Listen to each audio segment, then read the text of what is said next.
aí, pessoal, estamos começando mais um vídeo de crítica política e hoje temos a parte 2 da pesquisa Datafolha. E já começa de um jeito polêmico, por quê? Porque o título está polêmico. E eu garanto pra vocês que não é uma fake news. Não é mesmo, galera, porque esse canal fala de ciência, esse canal prega uma análise imparcial, sem puxar o saco de ninguém, sem passar pano pra ninguém, até porque político nenhum nunca me ajudou na vida, né? Vamos combinar, né? Quem sempre me ajudou na vida foi meu pai e minha mãe, que sempre comprou as coisas pra mim, e depois quando eu cresci, comecei a trabalhar, a suar a camisa, pra eu conseguir as coisas pra mim, ok? Então vamos em frente, vamos começar olhando um gráfico muito importante e no final do vídeo eu vou dizer a vocês qual é o significado disso, ou qual será o provável significado disso, levando as circunstâncias de qual cenário podemos ter na eleição de 2022. Tem uma parte na pesquisa Datafolha que eu estou vendo aqui, que fala sobre a decisão de voto. E muita gente se confunde quando olha esse gráfico. Tem uns que olham, mas não entendem, né? Por quê?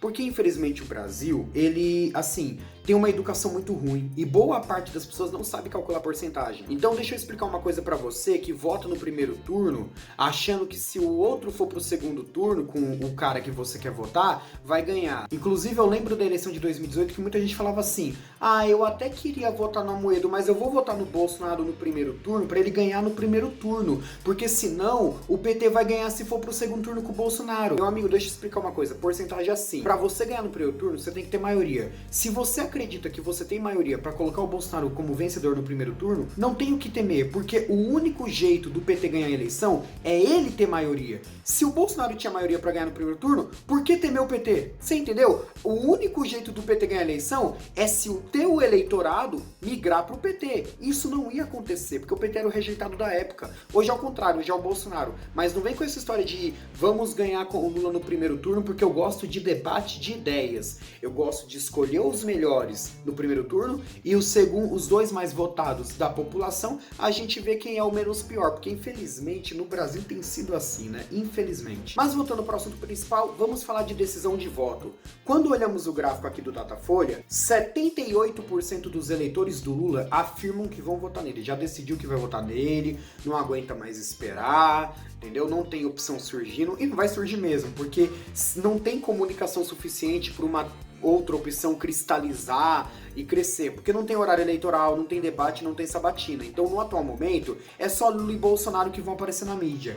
Mas o fato é que 78% dos eleitores do Lula, e aí que o povo se confunde, não é 78% do Brasil. Teve gente que falou pra mim, você viu? O Lula tá com 78% do Brasil. Não, ele não tá com 78% do Brasil, ele tá com 78% dos eleitores dele, ou seja, dos 48 que ele tem, votam nele. Aí muita gente vai perguntar, e quanto é isso convertido para o que a gente quer saber? Dos 48, quantos por cento realmente votam no Lula e já decidiu? É um total de 37% do Brasil. E é por isso que o Lula tem 37% das intenções de voto. O eleitor real dele, que está decidido a votar nele, são 37% do Brasil. E aqui nós estamos falando de decisão de voto. É um quesito eleitoral. Não tem nada a ver se o cara gosta ou não do Lula. Tem a ver com a decisão de voto. No caso do Bolsonaro, eu achei um dado surpreendente. Por quê? São 75% do seu eleitorado de 27% que votam nele com certeza. Só que aí quando eu fui converter esse 75% para o dado a nível Brasil, dos 27%, 20% decidiram nele, 7% ainda podem mudar de ideia. Ou seja, aqueles 22% que eu falei no vídeo anterior já não é uma realidade concreta. Quer dizer, o Bolsonaro é menor do que aquilo, é 20%. E eu concordo. E por que que isso acontece? Porque tem eleitor que aprova o governo que é contra a reeleição, já que um dos motivos do Bolsonaro ser eleito foi por conta dele ser contra a reeleição. Ele prometeu ser contra a reeleição, acabar com ela e tá se beneficiando disso igual o Fernando Henrique.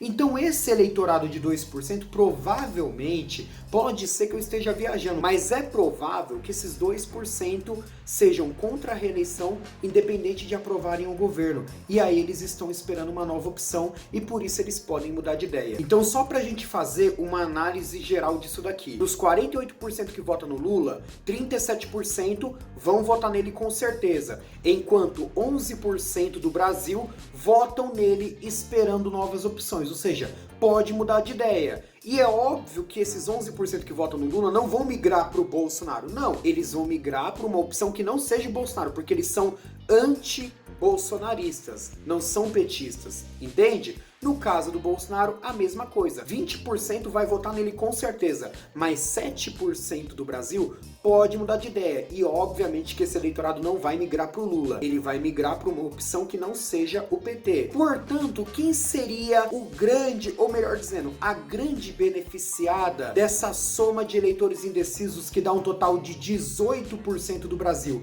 que vota na polaridade, mas ainda espera novas opções? Simone Tebet, do MDB.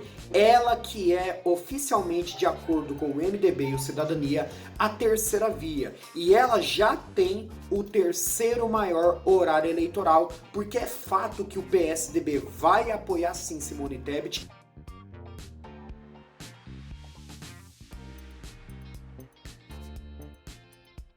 E mais do que isso, os pré-candidatos, que são as opções do PSDB para candidatura própria, que é o Tasso Gereissati e o Eduardo Leite, eles têm uma boa relação com a Simone Tebet, já que o Tasso Gereissati está no Senado Federal e trabalha com ela, e o Eduardo Leite já afirmou, de acordo com o antagonista, que topa ser vice dela. E eu acho que a chapa ideal, e eu falei isso em janeiro, que a chapa da terceira via podia ser Eduardo Leite e Simone Tebet, só que eu inverti. Na realidade, eu coloquei o Eduardo Leite como candidato a presidente, mas realmente a comunicação dela, não existe ruído entre o emissor e o receptor. Eu peço desculpa pelos cachorros, mas é porque provavelmente tá chegando minha irmã aqui em casa e aí os cachorros ficam agitados, mas vamos focar aqui no conteúdo, tá bem? A comunicação entre o emissor e o receptor, entre o candidato e o eleitor, é limpa quando se trata de Simone Tebet. Ela fala claramente o que o eleitor quer ouvir e ela cirurgicamente acerta as palavras para representar uma candidatura de centro, que atrai o indeciso do Bolsonaro e atraia o indeciso do Lula. É ruim falar esse tipo de coisa em pleno mês de junho. Claro, ninguém vai acreditar, mas não podemos esquecer que toda a alternância de poder que aconteceu no Brasil, exceto em 2002, foram com candidaturas novatas no pleito. A gente tem como exemplo recente o Bolsonaro em 2018, também tínhamos a presença em 94 de Fernando Henrique, contra veteranos, Leonel Brizola, Enéas, Lula, e em 89, é verdade, foi a primeira eleição, todos eram estreantes, mas a figura novata no pleito era Fernando Collor, contra veteranos da política, Ulisses Guimarães, Paulo Maluf, você tinha Leonel Brizola, Lula, então você tinha grandes figuras conhecidas em todo o Brasil que foram derrotadas por um novato. Portanto, o brasileiro, ele sempre buscou a novidade, ele sempre buscou o que é novo. É uma tendência das eleições e por isso que a chance desses 18% colarem em Simone Tebet numa pesquisa eleitoral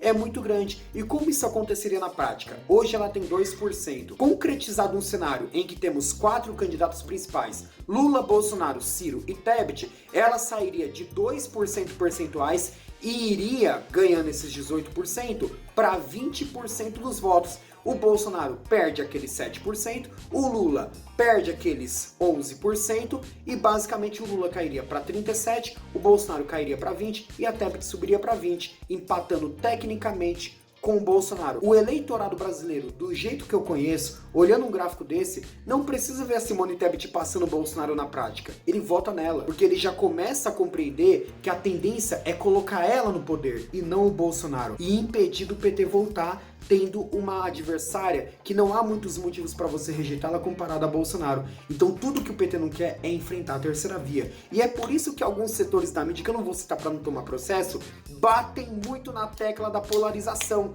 Por quê? Porque é bom pro Lula. O Lula quer a polarização, porque com a polarização ele vence. Basta lembrar que no meu próprio canal eu fiz uma enquete que mostra que o Lula derrota o Bolsonaro com 67% dos votos válidos. E o meu público bateu com a margem de erro do Datafolha, porque o Datafolha aponta em votos válidos que ele vence com 65%. Então o Lula derrota o Bolsonaro pela rejeição que ele tem. Porque entre um cara que fez tudo que fez e entre votar num cara que pelo menos tem um legado social, com programas sociais, Bolsa Família, apesar de não ter sido ele o grande criador, e sim o Fernando Henrique, ele acaba tendo mais legado e mais currículo para voltar ao poder. Então é melhor voltar com o que era antes porque era mais gostoso do que continuar nessa merda que a gente tá. Pelo menos esse é o pensamento do eleitor. Mas quando você tem um segundo turno entre Lula e Tebet, tudo muda. Basta ver que no meu canal também, quando eu fiz a minha enquete no Instagram e meu público é bem diversificado, a porcentagem mudou. 59% para Tebet e 41% para Lula. Que na prática, se a gente pegar a lógica de que a nossa diferença para o Datafolha é de 2%, daria 57 a 43 para Tebet. O que eu não duvido. Por quê? Num segundo turno entre Tebet e Lula, muitos estados do Brasil terão reviravolta contra o PT. O Sul inteiro, o Sudeste inteiro, o Centro-Oeste inteiro, Acre, Roraima e Rondônia no Norte, apoiariam a Simone Tebet e ela seria completamente eleita, até porque finalmente você teria uma candidata não rejeitada com muita força para enfrentar o PT e representar o antipetismo. E esse antipetismo renasceria num segundo turno sem Bolsonaro. Portanto, esse é o significado da decisão de voto, do que esses indecisos podem trazer para o Brasil. Enfim, espero que vocês tenham gostado do vídeo, se inscrevam no meu canal, dê o seu like, compartilhe esse vídeo, fiquem com Deus. E antes, no próximo vídeo eu vou falar sobre o eleitor fanático de Lula e Bolsonaro, porque nesse eu falei de decisão de voto, eu não falei de fanatismo. Então sim, temos surpresas pro próximo vídeo. Fiquem com Deus, até a próxima e tamo junto!